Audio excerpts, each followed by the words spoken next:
अब चलते हैं 2 नंबर चैप्टर में, और 2 नंबर चैप्टर से पहले आप सभी से अनुरोध है और हाथ जोड़कर विनती है कि लाइक कीजिए, शेयर कीजिए और सब्सक्राइब कीजिए। अब चलिए 21 नंबर में चलते हैं, और 21 नंबर में क्या लिखा हुआ है ये पहले समझ लेते हैं। यहाँ पर लिखा हुआ है कि बायोलॉजी चैप्टर 2, यहाँ पर चैप्टर 2 का नाम है नियंत्रण एवं समन्वय, जिसको अंग्रेजी में कहते हैं कंट्रोल एंड कोऑर्डिनेशन। इससे हम लोग 21 से लेकर के 40 तक यानी कि फिर 20 प्रश्न को देखने वाले हैं, और उसके बाद फिर 20 प्रश्न देखेंगे जो कि चैप्टर 3 से होगा। तो चलिए अब देखते हैं 21 नंबर क्वेश्चन। यहाँ पर 21 नंबर पूछा गया है कि तंत्रिका तंत्र की सबसे छोटी इकाई क्या है। तंत्रिका तंत्र की सबसे छोटी इकाई option A neuron, option B मस्तिष्क, option C spinal cord, option D नस। तो बताना है तंत्रिका तंत्र की सबसे छोटी इकाई कौन सा होता है। तो यहाँ पर कह सकते हैं कि इसका सही ऑप्शन कौन है, ए, यानी कि न्यूरॉन जो होता है तंत्रिका तंत्र की सबसे छोटी इकाई होती है। अब इसके बाद देख लेते हैं कि लिखा हुआ है मस्तिष्क का कौन सा भाग संतुलन नियंत्रित करता है। मस्तिष्क का कौन सा भाग संतुलन नियंत्रण करता है। ऑप्शन ए में सेरिब्रम, ऑप्शन बी में cerebellum, option C medulla, option D pons. तो बताना है कि मस्तिष्क का कौन सा भाग संतुलन नियंत्रित करता है। तो बताइए कि 22 का सबसे सटीक आंसर कौन सा होगा, और इसका बिल्कुल सही ऑप्शन हो जाएगा सेरिब्रम। अब इसके बाद चलते हैं 23 नंबर में, और 23 नंबर में क्या लिखा हुआ है। लिखा हुआ है कि प्रतिवर्त क्रिया किसके द्वारा होता है। प्रतिवर्त क्रिया किसके द्वारा होता है। ऑप्शन ए मस्तिष्क, option B spinal cord, option C तंत्रिका, ऑप्शन डी हार्मोन। तो आप सभी को बताना है कि प्रतिवर्त क्रिया किसके द्वारा होता है। तो 23 का बिल्कुल सही ऑप्शन कौन सा हो जाएगा। यहाँ पर कह सकते हैं ऑप्शन बी स्पाइनल कोड। आप सभी का यहाँ पर जो टारगेट है वह कमना नहीं चाहिए, यानी कि जो 55 है 55 ही रहना चाहिए, लेकिन फिर भी 52 तो सही कम से कम होना ही चाहिए। तो चलिए अब चलते हैं 24 नंबर में, और 24 नंबर में क्या लिखा हुआ है। हार्मोन कहाँ बनती है। नस में बनता है, ग्रंथि में बनता है, मांसपेशी में बनता है, या रक्त में बनता है। Option A, option B, option C, option D. तो बताइए कि हार्मोन कहाँ बनता है। तो इसका सही ऑप्शन कौन सा होगा। 24 का ऑप्शन नंबर ग्रंथि में बनता है, यानी कि ऑप्शन संख्या बी। इसका बिल्कुल सही ऑप्शन हो जाएगा बी। 24 के बाद हम 25 नंबर में चलते हैं, और 25 नंबर में क्या लिखा हुआ है। 25 नंबर में लिखा हुआ है कि इंसुलिन हार्मोन किस ग्रंथि से निकलता है। जो इंसुलिन हार्मोन होता है वह किस ग्रंथि से निकलता है। ऑप्शन ए लिखा हुआ है थायराइड से, ऑप्शन बी पिट्यूटरी से, ऑप्शन सी अग्नाशय से, ऑप्शन डी एड्रिनल से। तो यहाँ पर आप सभी को बताना है कि इंसुलिन जो हार्मोन होता है किस ग्रंथि से निकलता है, और 25 का बिल्कुल सही ऑप्शन हो जाएगा ऑप्शन संख्या जो है सी, यानी कि अग्नाशय से। 25 के बाद 26 नंबर में चलते हैं, और 26 नंबर में क्या लिखा हुआ है।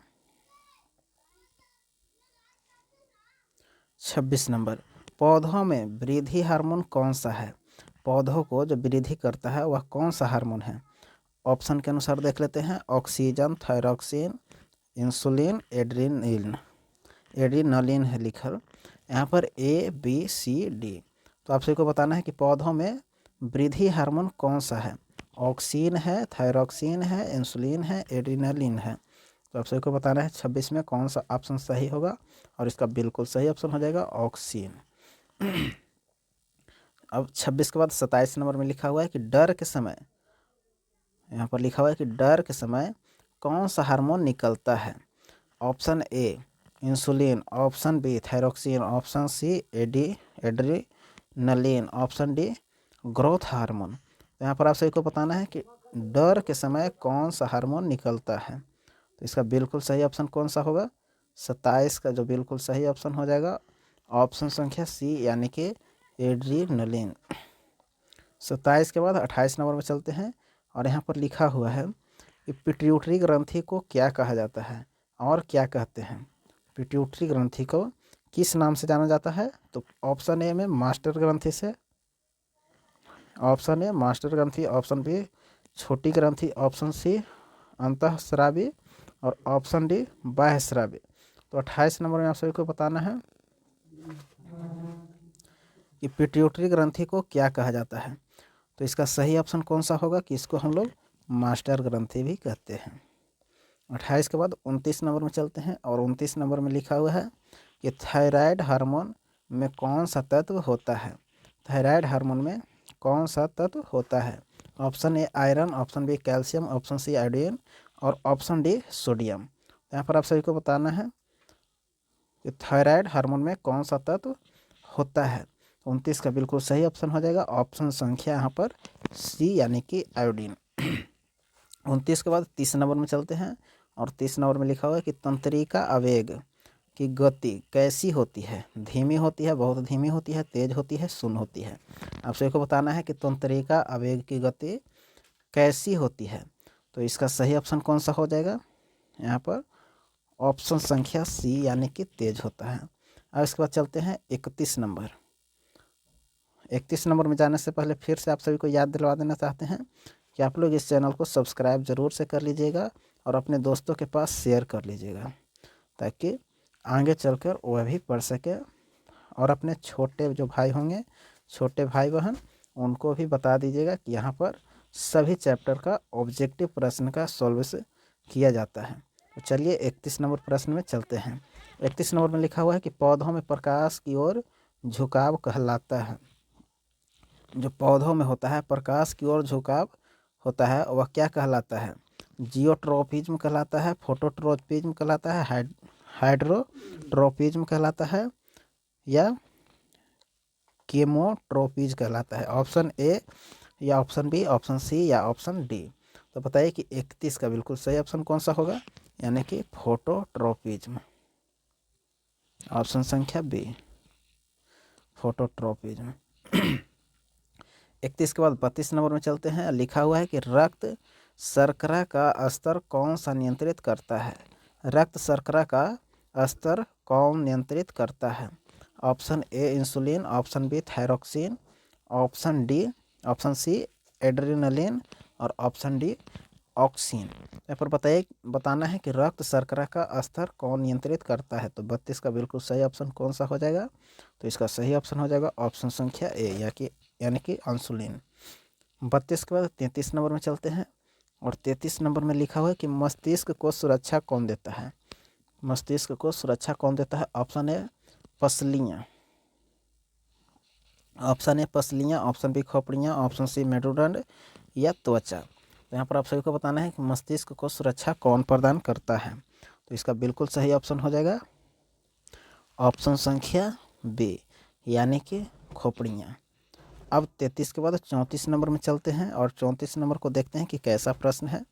34 नंबर में लिखा हुआ है कि पौधों में गति किस कारण होता है। पौधों में गति किसके कारण होता है। मांसपेशी के कारण, हार्मोन के कारण, रक्त के कारण, नस के कारण। Option A, option B, option C, option D. तो बताइए कि क्या रक्त में मांसपेशी होता है, रक्त होता है, नस होता है। तो आप सभी को बताना है यहाँ पर तीनों में से कोई भी नहीं होता है यानी कि इसका बिल्कुल सही ऑप्शन हो जाएगा बी हार्मोन। अब इसके बाद 35 नंबर में चलते हैं। 35 नंबर में क्या बोल रहा है कि अंतःस्रावी ग्रंथि क्या स्राव करती है। एंजाइम स्राव करती है, हार्मोन, पसीना या लार। Option A, option B, option C, option D. तो यहाँ पर आप सभी को बताना है कि अंतःस्रावी ग्रंथि क्या स्राव करती है। तो 35 नंबर का बिल्कुल सही ऑप्शन कौन सा हो जाएगा ऑप्शन संख्या बी यानी कि हार्मोन। 35 के बाद 36 नंबर में चलते हैं और 36 नंबर में लिखा हुआ है कि मेरुदंड किससे जुड़ा होता है। हृदय से जुड़ा होता है, मस्तिष्क से जुड़ा होता है, फेफड़ा से जुड़ा होता है, गुर्दा से जुड़ा होता है। तो यहाँ पर बताना है आप सभी को कि मेरुदंड जो रीढ़ की हड्डी होती है वह किससे जुड़ा होता है।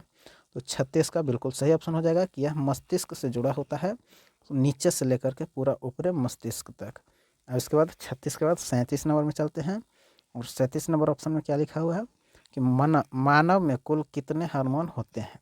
Option A 5, option B 10, option C कई, ऑप्शन डी 2। तो 37 का बिल्कुल सही ऑप्शन आप सभी को बताना है कि इसका कितना आंसर होगा। तो इसका कई आंसर हो जाएगा यानी कि अनेकों होता है। 37 के बाद 38 नंबर में चलते हैं और 38 नंबर में लिखा हुआ है कि पौधों में रासायनिक समन्वय किससे होता है।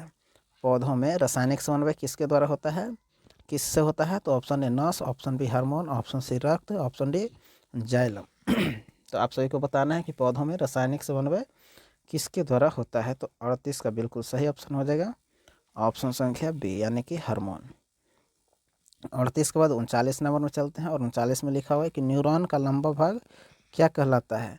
डेंड्राइट कहलाता है, एक्सॉन कहलाता है, कोशिका द्रव कहलाता है, नाभिक कहलाता है। तो 39 को आप सभी को बताना है कि न्यूरॉन का लंबा भाग क्या कहलाता है। 39 का बिल्कुल सही ऑप्शन हो जाएगा ऑप्शन संख्या बी यानी कि एक्सॉन कहलाता है। 39 के बाद अब 40 नंबर में चल देते हैं और 40 के बाद 3 नंबर चैप्टर, उसके बाद वीडियो समाप्त। यहाँ पर वन शॉट के रूप में आप सभी को 3 चैप्टर दिया गया है, 3 चैप्टर, और 3 चैप्टर में से देखते हैं कि आप सभी का कितना मजबूत है। तो चलिए 40 नंबर में लिखते हैं कि प्रतिवर्त क्रिया का उदाहरण कौन सा है।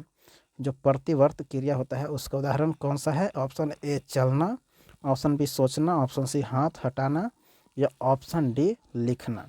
तो 40 का आप सभी लोग ऑप्शन सही बताइए कि कौन सा होगा। और इसका बिल्कुल सही ऑप्शन हो जाएगा ऑप्शन संख्या सी यानी कि हाथ हटाना। अब इसके बाद 40 के बाद 41 नंबर में चलते हैं और आप सभी से रिक्वेस्ट है कि आप तीनों काम को पूरे कर लीजिए ताकि आगे चलकर आप सभी को पछताना ना पड़े। अब चलते हैं 3 नंबर चैप्टर में। लिखा हुआ है बायोलॉजी चैप्टर 3, जिसको अंग्रेजी हिंदी में या तो कह सकते हैं कि चैप्टर का नाम है जीवों में जनन। ठीक, और यहाँ पर ये जो प्रश्न चलेगा जो 40 से लेकर 60 तक।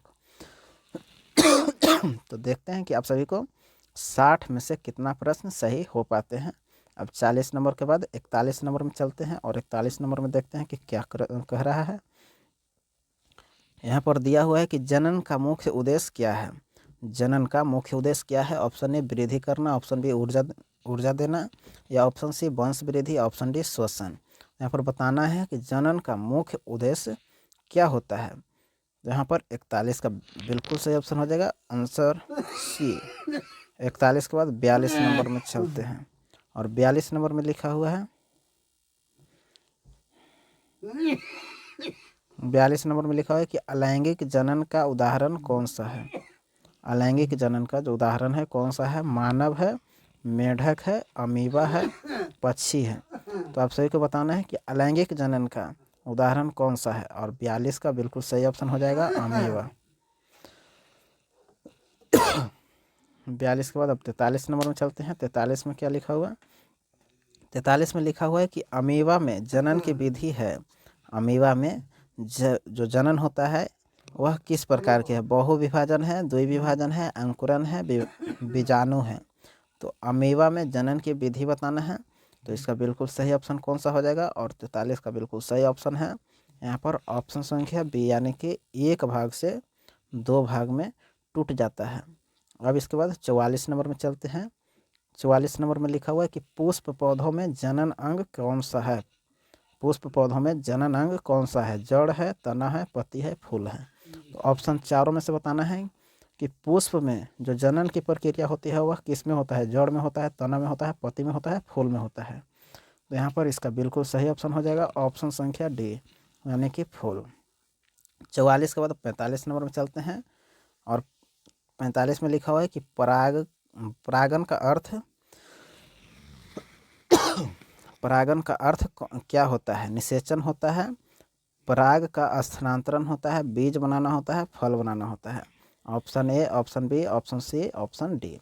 तो बताना है कि परागन का अर्थ क्या होता है और 45 का बिल्कुल सही ऑप्शन कौन सा हो जाएगा कि इसको परागन का स्थानांतरण करना होता है। 45 के बाद 46 नंबर में चलते हैं और 46 नंबर में लिखा हुआ है निषेचन कहलाता है या निषेचन कहाँ होता है।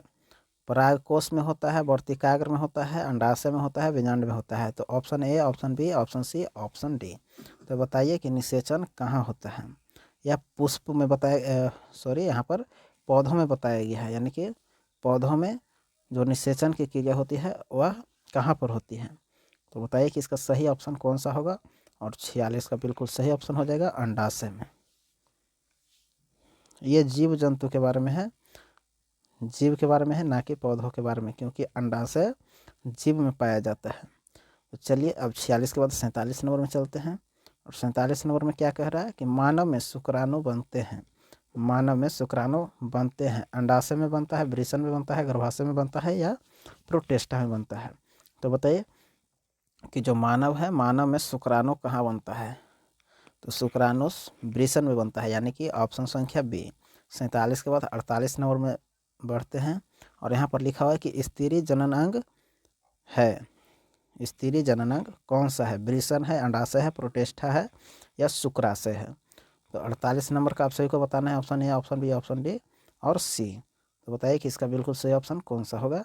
और स्त्री में स्त्री का जो जनन अंग होता है यहाँ पर होता है अंडाशय, यानी कि ऑप्शन संख्या बी। 48 के बाद 49 में चलते हैं। और लिखा हुआ है, क्या लिखा हुआ है कि यौन जनन में कितने जनक होते हैं? यौन जनक में यहाँ पर बताना है क्या कि यौन जनन में कितने जनक होते हैं? 1 होते हैं, 2 होते हैं, 3 होते हैं, 4 होते हैं। तो यौन जनन में कितने जनक की आवश्यकता होती है? तो 2 होती है। और 49 नंबर का बिल्कुल सही ऑप्शन हो जाएगा बी। 50 नंबर में चलते हैं। लिखा हुआ है कि बीज बनता है। बीज बनता है कहाँ पर बनता है? अंडाशय में बनता है, बीजांड में बनता है, फूल में बनता है या फल में बनता है? तो बीज कहाँ पर बनता है? Option A, option B, option C और ऑप्शन डी। तो बताइए कि इसका सही ऑप्शन कौन सा सही है। और 50 का बिल्कुल सही ऑप्शन हो जाएगा कि बीजांड में बनता है। 50 के बाद 51 नंबर में चलते हैं। और 51 नंबर में क्या बोल रहा है कि भ्रूण का विकास कहाँ होता है? भ्रूण का विकास कहाँ होता है? ऑप्शन ए अंडाशय, ऑप्शन बी गर्भाशय, ऑप्शन सी वृषण और ऑप्शन डी फलोपियन ट्यूब में होते हैं। तो आप लोग बताइए कि यहाँ पर 51 नंबर का आंसर कौन सा सही होगा। इसका बिल्कुल सही आंसर हो जाएगा कि भ्रूण का विकास कहाँ पर होता है? तो यह वृषण में होता है। अब चलते हैं 51 के बाद 52 नंबर में। सॉरी, यहाँ पर आप सभी को एक गलत हो गया है। इसका आंसर सी नहीं बल्कि डी होगा, क्योंकि वृषण जो होती है मादा में होता है और वृषण गर्भाशय में होगा, ना कि वृषण में। वृषण में सिर्फ शुक्राणु का होता है और भ्रूण का विकास गर्भाशय में होता है। 51 के बाद 52 नंबर में चलते हैं। और 52 नंबर में लिखा हुआ है क्या कि अलैंगिक जनन में संतति कैसे होते हैं? अलैंगिक जनन में संतति यानी कि जो बच्चा पैदा होता है वह कैसा होता है? भिन्न होता है, समान होता है, कमजोर होता है या बड़ी होती है? तो बताओ कि option A, B, C, D में कौन सा सही होगा। तो 52 का बिल्कुल सही ऑप्शन हो जाएगा कि अलैंगिक जनन में जो बच्चा होता है वह समान होता है। 52 के बाद 53 नंबर में चलते हैं। और 53 नंबर में क्या लिखा हुआ है कि मानव में गर्भाशय या तो गर्भावस्था अवधि कितने होते हैं? मानव में गर्भावस्था अवधि कितने होते हैं? 6 महीने का होता है, 7 महीने का होता है, 9 महीने का होता है या 12 महीने का? तो आप सभी को पता होगा कि मानव में जो होता है गर्भावस्था का अवधि होता है वह 9 महीने का होता है, यानी कि ऑप्शन संख्या सी। 53 के बाद हम 54 नंबर में चलते हैं। और यहाँ पर लिखा हुआ है कि पुष्प के नर भाग को क्या कहते हैं? अंडप कहते हैं, केसर कहते हैं, दल कहते हैं या बाह्य दल कहते हैं? तो बताइए कि पुष्प के जो नर भाग होता है उसको क्या कहते हैं? तो 54 का यहाँ बिल्कुल सही ऑप्शन हो जाएगा केसर। 54 के बाद हम 55 नंबर चलते हैं। 55 नंबर में क्या लिखा हुआ है? 55 नंबर में लिखा हुआ है कि पुष्प के मादा भाग को क्या कहते हैं? पुष्प के मादा भाग को यहाँ पर केसर कहते हैं, दल कहते हैं, अंडप कहते हैं या बाह्य दल कहते हैं? तो 55 का बिल्कुल सही ऑप्शन हो जाएगा ऑप्शन संख्या यहाँ पर सी, यानी कि अंडप कहते हैं। 55 के बाद 56 और 56 के बाद 4 प्रश्न और बचेंगे। तो यहाँ पर 56 में लिखा हुआ है जनन कोशिका कहलाती है। जनन कोशिका क्या कहलाती है? कायिक कहलाता है, युग्मक कहलाता है, उत्तक कहलाता है, हार्मोन कहलाता है? 4 ऑप्शन है, चारों में से बताइए कि इसका कौन सा ऑप्शन सही होगा। और 56 का बिल्कुल सही ऑप्शन हो जाएगा ऑप्शन संख्या बी, यानी कि युग्मक। 56 के बाद 57 नंबर में देखते हैं। और 57 में क्या लगा है कि मानव में निषेचन होता है। जो मानव में है निषेचन कहाँ होता है? गर्भाशय में होता है, अंडाशय में होता है, फलोपियन नली में होता है या योनि में होता है? तो यहाँ पर 4 ऑप्शन है, चारों में से बताना है कि मानव निषेचन की क्रिया कहाँ होती है। तो इसका बिल्कुल सही ऑप्शन हो जाएगा ऑप्शन संख्या सी, यानी कि फ्लोपियन ट्यूब भी कह सकते हैं या तो नली भी कह सकते हैं। 57 नंबर। उसके बाद 58 नंबर में चलते हैं, और 58 नंबर में क्या लिखा हुआ है कि अलैंगिक जनन का लाभ क्या है? विविधता, तेज, जटिल, कठिन। ऑप्शन 4 गो है, यानी कि विविधता होता है, जो जनक होता है, संतति होता है, वह अलग अलग होता है, तेज होता है, जटिल होता है, कठोर होता है। तो यहाँ पर 58 नंबर का बताइए कि कौन सा होगा, तो इसका तेज ऑप्शन सही हो जाएगा। अब इसके बाद 58 के बाद 59 नंबर में चलते हैं, और 59 में क्या लिखा हुआ है कि बीज का अंकुरन कहाँ होता है? फल में होता है, बीज मिट्टी में होता है, फूल में होता है, या पत्ती में होता है? बीज का अंकुरन कहाँ होता है? फल, मिट्टी, फूल या पत्ती? तो यहाँ पर बताइए कि बीज का अंकुरन कहाँ होता है। तो 59 नंबर का बिल्कुल सही ऑप्शन हो जाएगा कि बीज को जब मिट्टी में रखते हैं तो मिट्टी में अंकुरन होता है। अब 59 के बाद 60, और यह बिल्कुल लास्ट प्रश्न है, और लास्ट प्रश्न के साथ साथ पूछा जा रहा है कि संतति में विविधता किस जनन से होता है? संतति में विविधता किस जनन से होती है या आती है? फिर से एक बार क्वेश्चन पढ़ लेते हैं। संतति में विविधता किस जनन से होता है? अलैंगिक जनन से, यौन से, विखंडन से, या अंकुरन से? तो बताइए कि इसका सही ऑप्शन कौन सा होगा। ऑप्शन संख्या कौन सा है? तो इसका यौन से होता है, यानी कि जो मानव होता है यौन जनन होता है, उसी में संतति विभिन्न होता है, मतलब कि अलग अलग होता है। अब इसके बाद सबसे लास्ट में आप सभी से एक बार और निवेदन है कि आप लोग चैनल को सब्सक्राइब कीजिए, शेयर कीजिए और लाइक कीजिए, और आप लोग कमेंट करके बताइए क्या बताना है कि आप सभी का 60 में से कितने प्रश्न सही हो पाए हैं। यहाँ पर 60 में से कितने प्रश्न सही हुए हैं। ऐसा टारगेट तो था 52 का, देखते हैं कि कितने बच्चे ऐसे हैं जो कमेंट करके बताते हैं कि हमारा 55 सही है, हमारा 60 में से 60 भी सही है। तो आप लोग कमेंट करके बताइए कि कितना आप सभी का सही है, ताकि आगे चलकर आप सभी को। और एक बात आप लोग कमेंट करके बताइए कि आप सभी को कौन सा टॉपिक बहुत कमज़ोर है, कौन से टॉपिक पर वीडियो लाया जाए। तो आप लोग कमेंट करके बताइए, और उसी पर हम अधिक से अधिक हो सके उतना क्वेश्चन लाने का प्रयास करेंगे। तो चलिए मिलते हैं अगले वीडियो में, और क्वेश्चन को करते हैं द एंड। और आज का वीडियो था इतना ही तक। अब अगले वीडियो मिलेंगे जो कि होगा हिंदी का। तो धन्यवाद, मिलते हैं अगले वीडियो में।